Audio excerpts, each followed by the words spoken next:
দুজনেই যদি একসঙ্গে যদি আসসালামু আলাইকুম মানে একসঙ্গে হয়ে গেল, আল্লাহ তাআলা দুজনের আমল নামায় 100 করে নেকি দান করবেন। সুবহানাল্লাহ।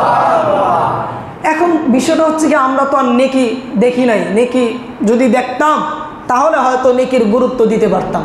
কথা বুঝতে পারছেন? অনেকেই মনে করে যে ইমাম সাহেব আইতেছে, সালামটা দিল না। কথা বুঝতে পারছেন? খুব গুরুত্বপূর্ণ কথাগুলা এখানে কাউকে ইঙ্গিত করে বা কাউকে ইশারা করে কথাগুলা বলা হচ্ছে না। কোনো একজন ব্যক্তি আমাকে বলতেছে যে হুজুর, আমাদের ইমাম সাহেব হাইটা যা সালাম দেয় না, আমাকে বলতেছে। কথা বুঝতে পারছেন? যে আমাদের ইমাম সাহেবটা হাইটা যা আমাদেরকে দেখলে সালাম দেয় না। তা আমি আবার বললাম, আমি আবার অন্যরকম লোক তো, তা আমি বললাম যে সালাম তো আপনি বেতনের সাথে কি ইমাম সাহেবের সালাম কিনা রাখছেন নাকি? যে ইমাম সাহেব আপনাকে সালাম দিতে হইব? ইমাম সাহেবকে সালাম দিতে কি আপনার লজ্জা হয়? তো এই কথাটা বলার পরে তিনি চলে গেছেন।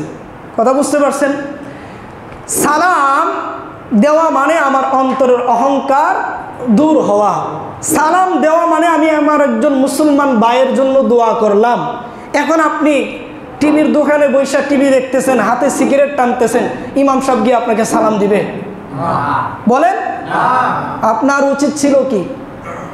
অনেক মানুষ আছে যে ইমাম সাহেব 2-3 আসছে, সিগারেট টানতে আছে। কথা বুঝতে পারছেন? আলেমদেরকে সম্মান করতে জানে না।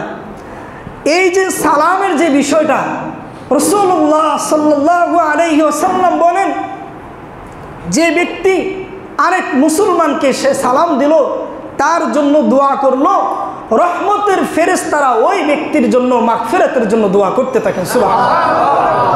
আমি যদি সালাম দিই আমার তো লাভ, লস তো না। কথা বুঝতে পারছেন?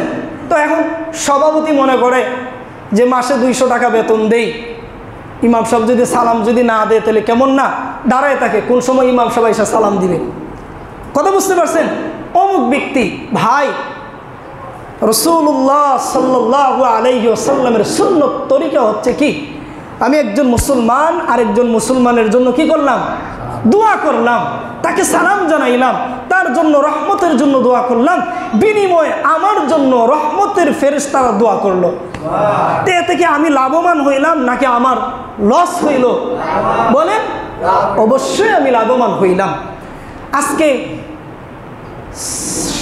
সমাজের সালাম দেয় ঠিকই, মুখ চিনা চিনা সালাম দেয়। কথা বুঝতে পারছেন? আমরা ইমাম সাহেবরা সালাম দেই ঠিকই, ওই দেখি কে টাকাওয়ালা তাদেরকে দেখে একটু সালাম দেই, রিক্সাওয়ালাদেরকে সালাম দিতে আমাদের ভালো লাগে না।